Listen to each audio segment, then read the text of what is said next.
He said, you guys do not know what you're saying. So we are setting up a global sustainability research, a new 10-year project. It's a global initiative to deliver at the global and regional scales the knowledge that societies need to effectively respond to global change while meeting economic and social goals. So within 10 years, I hope we'll come to the stage. Not too many people will doubt what scientists was saying about global warming and how the human activities is affecting the living environment. And this is quite an interesting process. 2 years ago, we through the internet and asked all the people what are the most important problems on the Earth system we should look at. And after the electronic survey, then we had the meeting organized and look at these grand challenges. And at the end, he said, the 5 things are important. One is the forecasting, improve the usefulness for forecast of future environmental conditions and their consequences for people. Those are society in large really need. Unless you provide precise information, you will not be able to make decisions very well. Observation should come ahead of forecasting because we need to develop, enhance, integrate the observation systems needed to manage global and regional environmental change. Here, we have made tremendous progress in observing ocean flow, ocean temperature, or how the ice are melting, but observation need to include the activity of human society. So those are very important. Then we have to determine, so confining, we have to determine how to anticipate, recognize, avoid, and manage disruptive global environmental change. If we cannot confine those disruptive global environmental change, all the effort will be going out. So this is very important.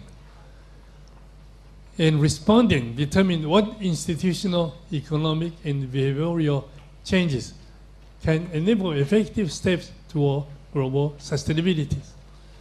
Finally, innovating, encourage innovation, coupled with sound mechanism for evaluation in developing technology, policy, and social responses to achieve global sustainability. As I say, we have many organizations which has been tackling some of the problems, but now we are integrating into a major program.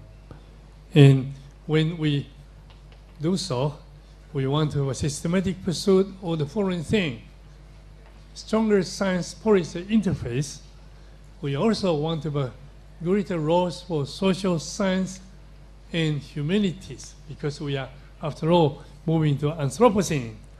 It means the human activity is now affecting our living environment much more than what we used to do.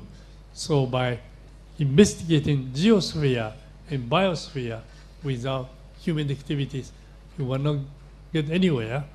And we have to have a transdisciplinary and integrated science, because it's a complicated science. Sociologists, humanities, and natural scientists need to work together and develop some new understanding. And we do need to have a sufficient long-term research funding. That's a difficult part. That has been difficult because every country channel money through different organizations. NSF gives certain part, and European Union gives certain part for doing certain things. But if you want to integrate activity, you do need to have a sufficient long-term research funding. And we do need to have systematic pursuit for inspiring the next generation of scientists, especially in developing countries. Those are the countries which hold the future, and those are the countries which will suffer more than any other countries. We do need to have collaborative research networks that are truly global in scope. A couple of days ago, the transition team, those team scientists from all over the world came together in Paris and joined by many UN organizations, WMO or UNEP, all those organizations came and discussed how can we do it. And the conclusion is we do need global institutions, global scientific institutions.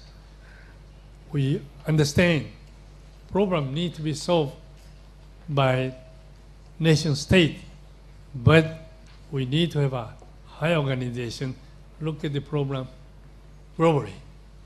So during the discussion, I suggested that unless we have a global fund, we will not be able to run global institutions. If you have a global institutions, that institution might locate in different places, but they will detach from national interest. They will only focus global interest. And so, where the money is coming from, we'll be discussing perhaps one thing we can do is to say we put 13% of the research and development budget of every country and put into a common part, so-called global funding scheme, and attract the best scientists, best humanity, social scientists all together and plan what the research activity should be. Later in the discussion, I did mention that well, if we look at the global defense budget at the present time, we are spending about $1 trillion for the global defense.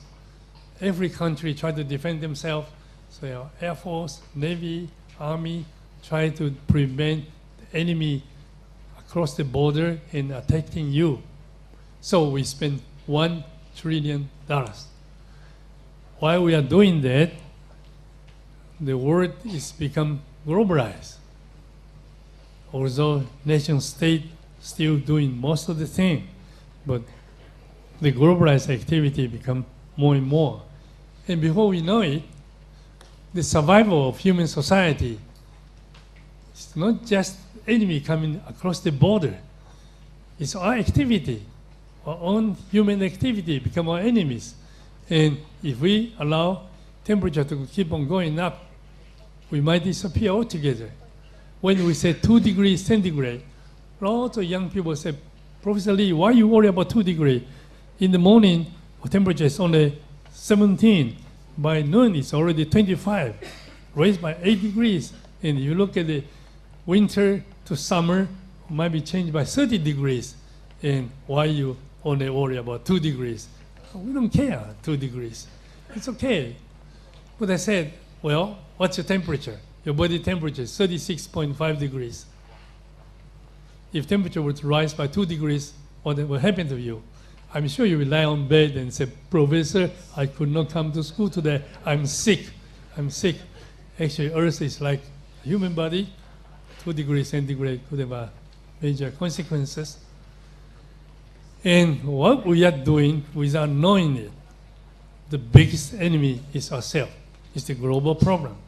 So if all the defense department got together and said, we have the responsibility to defend our citizens, but in order to defend the citizen, we have to stop the global warming phenomena. So I said, okay, we might persuade policymakers and say, put 1% of the defense budget to do research and on the global sustainability. 1% will amount to $10 billion. A couple of days ago, scientists got together and said, oh, probably 10 billion is too much. Too much. We don't have a way to use those $10 billion. I said, okay, we start with 0.1%. 1 billion in 5 years, build up to 5 billion. And they all got enthusiastic about it. So I'm sure transition team And many of the UN officers will try to push for 1% of the defense budget to be spent on sustainability research. This is more important defense mechanism we have to build up. Of course, things are going well. The global scientific community will establish step-by-step trust among the people in different nations and establish the global village. And hopefully, mankind will be able to sustain for the future. But the global institution, which is very important, United Nations is not fulfilling that role.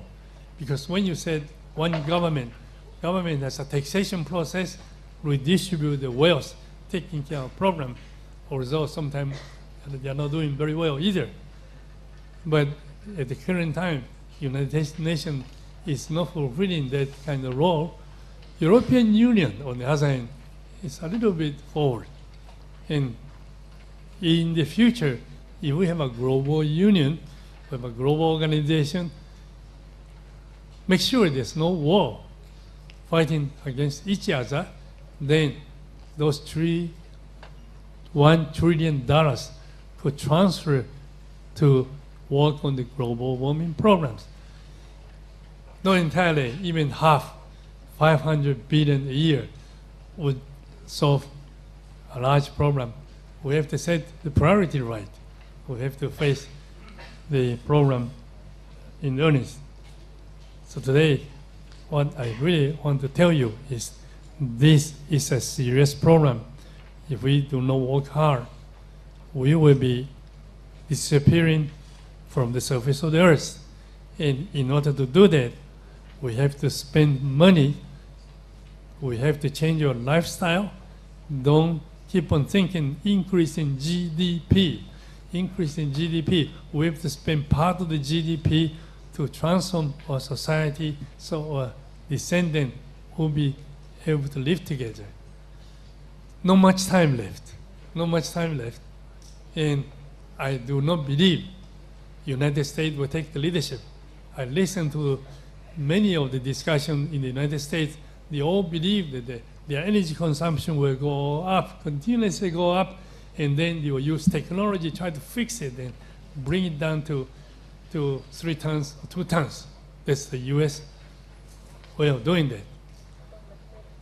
Until recently, they do not take conservation, international issue into consideration. They're talking about American energy security, how they can accomplish that. That's okay. They should try to do their best, reduce the emission. It's good for everybody. But the important thing is Asia, Africa, Middle East, and South America. If we blindly follow the footsteps of American way of development, and then when United States reduce the emission, we'll be stuck in the middle. We cannot do that. Then it will be bad. We in Asia find a new way and said, don't follow the footsteps of America. We will design a society we can live happily, harmoniously with nature, and will not destroy the earth. Then we can create the new world for the next generation. Then we will be the leader. I